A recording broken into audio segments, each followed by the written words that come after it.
स्वर्गीय मनोहर भाई पटेल की कर्म भूमि को मैं नमन करता हूँ। उनका कार्य बड़े बदलाव का केंद्र रहा है। महाराष्ट्र के राज्यपाल श्री रमेश बैस जी अनुभवी नेता हैं, कई बार सांसद रहे हैं, मंत्री रहे हैं, जनजातीय क्षेत्र के विकास से भली भांति परिचित हैं और नक्सलवाद को कैसे खत्म किया जाए इसके बारे में पूरी तरह से परिचित हैं। महाराष्ट्र भाग्यशाली है कि ऐसे अनुभवी राज्यपाल का लाभ उनको मिल रहा है। श्री एकनाथ शिंदे जी, मुख्यमंत्री जी, आपका बहुत धन्यवाद। आपने मुझे 7 बार अपने प्रांत में आने का मौका दिया।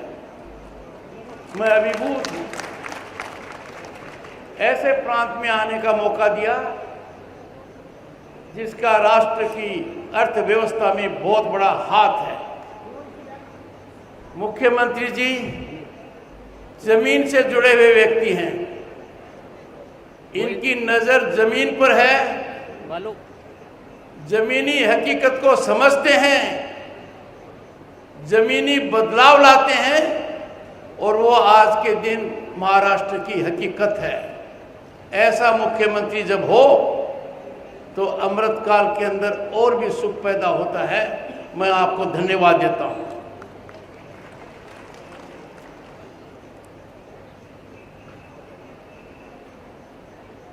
प्रफुल्ल भाई पटेल को लंबे समय से जानता हूं, लोकसभा में रहे, राज्यसभा में हैं, पर यहां आकर पता लगा कि इन्होंने अपने पिता का अनुसरण करने में कोई कसर बाकी नहीं रखी। मनोहर भाई पटेल जी 25 वर्ष तक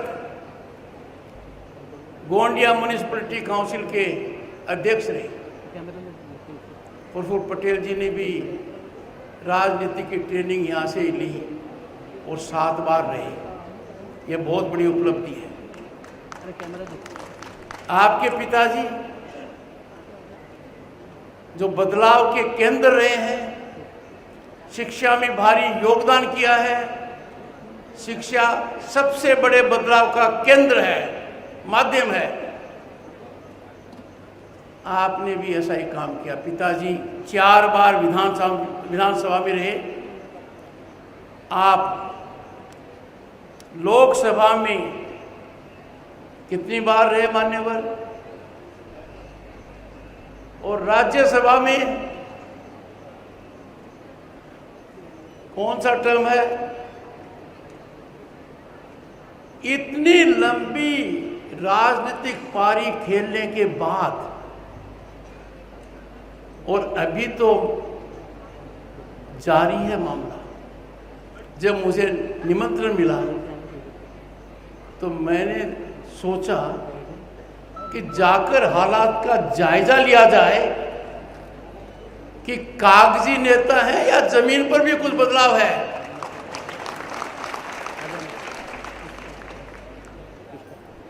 क्योंकि दिल्ली ऐसी जगह है जहां नेता 2 टाइप के होते हैं।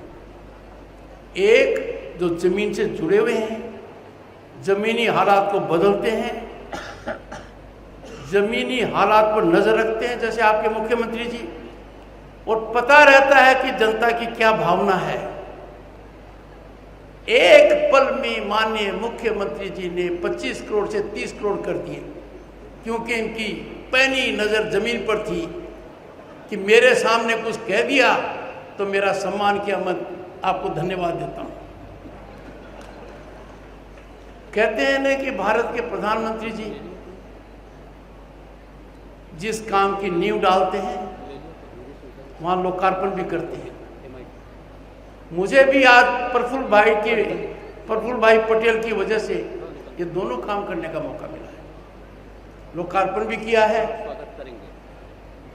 और मेडिकल एजुकेशन से जुड़ी हुई एक संस्था की शुरुआत करने का भी मौका मिला है।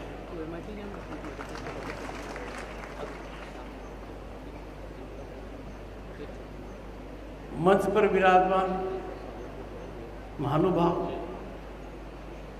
राज्यसभा का सभापति होने के नाते खास तौर से सांसदगण का तो मुझे अभिवादन करना ही पड़ेगा। डॉक्टर CM रमेश राज्यसभा के सांसद हैं, आंध्र प्रदेश से आते हैं, बहुत प्रतिभाशाली हैं, हमारी एक बहुत महत्वपूर्ण कमेटी के चेयरमैन भी हैं। आपके यहाँ से सांसद हैं डॉक्टर श्रीकांत शिंदे जी, उनका परिचय थोड़ा गलत करा दिया प्रफुल्ल पटेल जी ने, और जब गलती होती है तो मैं पकड़ता हूँ, और पकड़ना जरूरी भी होता है। उन्होंने कहा वो मुख्यमंत्री जी के बेटे हैं ना, मुख्यमंत्री जी उनके पिता हैं। जमीन से जुड़ा हुआ सांसद है, पहली बार जितने मतों से जीता, दूसरी बार उससे ज्यादा जीता। मैं लोकसभा का सदस्य रह चुका हूं, विधानसभा का रह चुका हूं, मुझे पता है दूसरी बार जीतना बहुत मुश्किल है। इनको देखते मुझे चमक लगी, और मुझे पता बाद में लगा कि शिंदे जी इनके पिताजी हैं। मेरी नजर इन पर पड़ी। One of the ablest young parliamentarians who is committed to work for his constituency and also for the nation with vision, dedication, mission and passion। मुझे बहुत अच्छा लगा जब ऐसी टैलेंट भारत की संसद में है, और देश को ऐसा नेतृत्व प्रधानमंत्री जैसा मिला हुआ है, और भारत का बदलाव दुनिया मान रही है, हमारी चमक दमक सब पहचानने लगे हैं। दुनिया की अर्थव्यवस्था में आज भारत 5वें स्थान पर है। हमने कनाडा को पीछे छोड़ दिया, फ्रांस को पीछे छोड़ दिया, इंग्लैंड को पीछे छोड़ दिया, जिन्होंने एक शतक से ज्यादा समय तक हम पर राज किया। और आने वाले 2-3 साल में जर्मनी और जापान, उनसे भी हम आगे निकल जाएंगे। ऐसे अमृत काल में जब भारत 2047 का हम निर्माण करने जा रहे हैं, एक बहुत बड़ी मैराथन की शुरुआत कर रहे हैं, श्रीकांत शिंदे जैसे फुट सोल्जर मिल जाते हैं तो गति और भी तेज हो जाती है। मैं बहुत बहुत शुभकामनाएं देता हूं। राजस्थान से सांसद राहुल कसवा भी जमीन से जुड़े हुए हैं, और विरासत में इनको बहुत बड़ी चुनौती मिली है। इनके दादा विधायक रहे,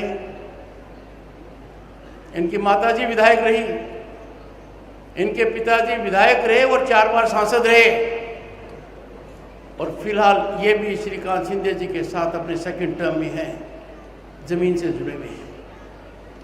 इन सांसदों को बहुत बड़ा मौका मिल रहा है, क्योंकि जब मैं सांसद बना था 1989 में, देश के सामने भाइयों और बहनों बहुत बड़ी समस्या थी।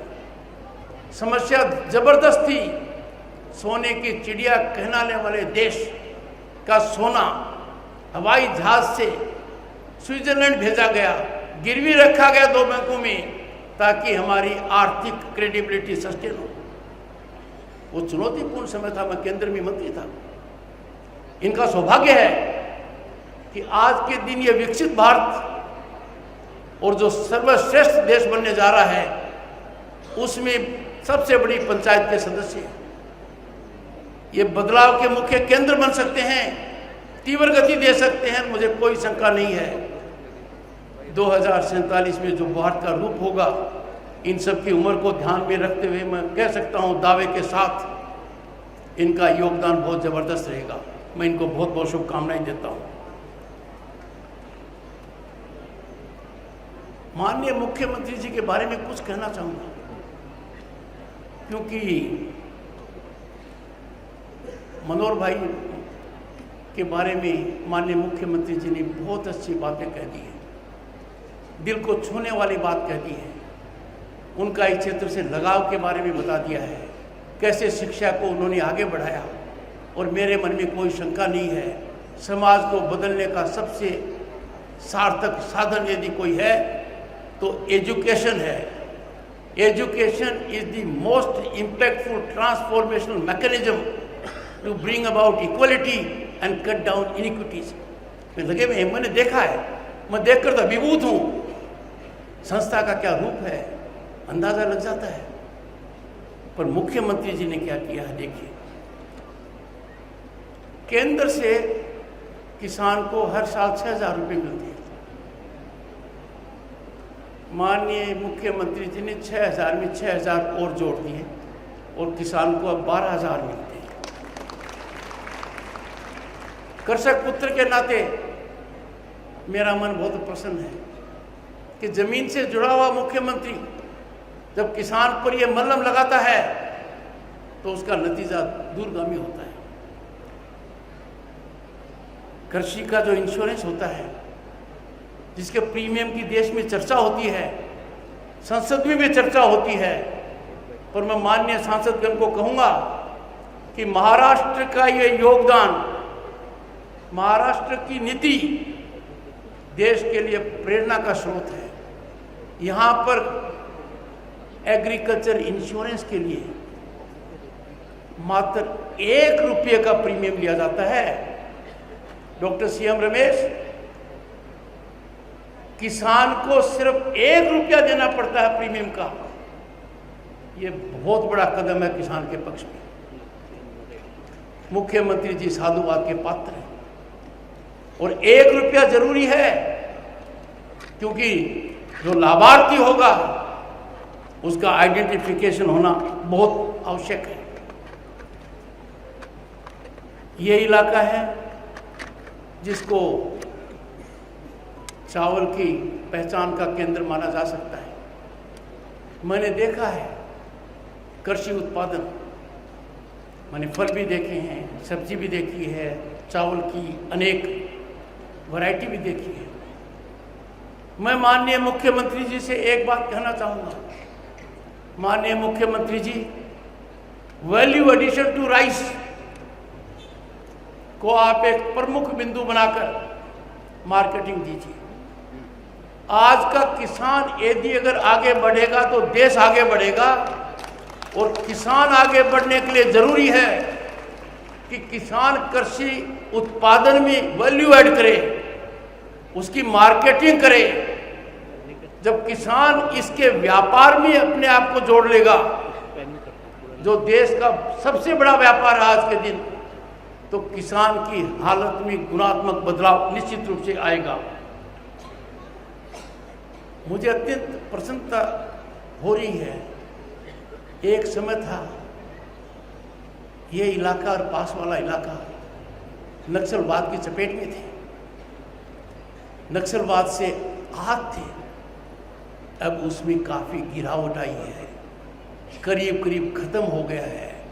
ये लोगों को सुख चैन देने वाली बात है। इसके लिए भी मैं माननीय मुख्यमंत्री और सरकार को बधाई देता हूँ। आपको जानकर प्रसन्नता होगी कि देश में बदलाव कहाँ आ रहा है। बदलाव तब आता है जब आम आदमी का जीवन बदलता है। उस आम आदमी के जीवन को बदलने के लिए प्रयास जो किए गए हैं, उनकी ओर आप ध्यान दीजिए। स्वच्छता अभियान, हर घर में शौचालय होना साधारण बात नहीं है, और आज के दिन ये जमीनी हकीकत है। हर घर को गैस कनेक्शन मिलना आसान बात नहीं है, जमीनी हकीकत है। और साधन कितने उपलब्ध हैं। आज के दिन किसी में कोई प्रतिभा है, कोई कुछ करना चाहता है, finance is not a problem these days. मुद्रा लोन कोई ले लीजिए, आप अचंभित रह जाएंगे कि कितना बदलाव देश में आ रहा है। साधारण मानव जो सोच नहीं सकता था कि मैं अपना गुजारा कैसे करूं, वो दूसरे के गुजारे का माध्यम तक बन गया है। ये बहुत बड़ा बदलाव है। क्रांतिकारी कदम है सरकार का कि हर घर में नल भी हो, नल में जल भी हो। 140 करोड़ के देश में इस प्रकार की व्यवस्था का सोचना ही बहुत मुश्किल है। यहाँ तो जमीनी हकीकत हो रही है। मैं आप सबसे आग्रह करूंगा कि आप महान शिवाजी महाराज की भूमि से हैं। भारत के संविधान में उसके भाग 15 में जब संविधान निर्माताओं ने चित्र रखे, उसमें महान शिवाजी महाराज का चित्र है और महान शिवाजी महाराज का चित्र संविधान के उस भाग में है जिसका संबंध चुनाव से है और चुनाव का सीधा संबंध प्रजातंत्र से है। हमारा प्रजातंत्र जीवंत है। We are the largest democracy, mother of democracy on the planet. तो कितने गौरव की बात है कि हमारे देश के इतने बड़े आइकॉन शिवाजी महाराज, उनको संविधान निर्माताओं ने विवेकपूर्ण तरीके से उनका चित्र भारत के संविधान में रखा है। मैं इस भूमि को नमन करता हूँ। इस भूमि ने राष्ट्रवाद को आगे बढ़ाने के लिए हमें बहुत जबरदस्त रूप से प्रेरित किया है। मैं आपको ये भी कहना चाहूँगा कि जब नेतृत्व जमीनी हालात की परख रखता है तब बदलाव आता है। और आज के दिन केंद्र में और राज्य में नेतृत्व जमीनी हालात पर नजर रखता है, जमीनी हालात को बदलने की ताकत रखता है, जमीनी हालात को बदल रहा है। और ये बदलाव इतना जबरदस्त है कि दुनिया की नजर में भारत आज उस ऊंचाई पर आगे जा रहा है जिसकी जब मैं लोकसभा का सदस्य बना 34 साल पहले न तो मैंने कल्पना की थी, न मैंने ऐसा सपना देखा था। सपना देखते हुए भी डर लगता था और आज हम सपना देख रहे हैं कि 2047 में हमारा भारत दुनिया के सर्वश्रेष्ठ देशों में एक होगा, विकसित भारत होगा।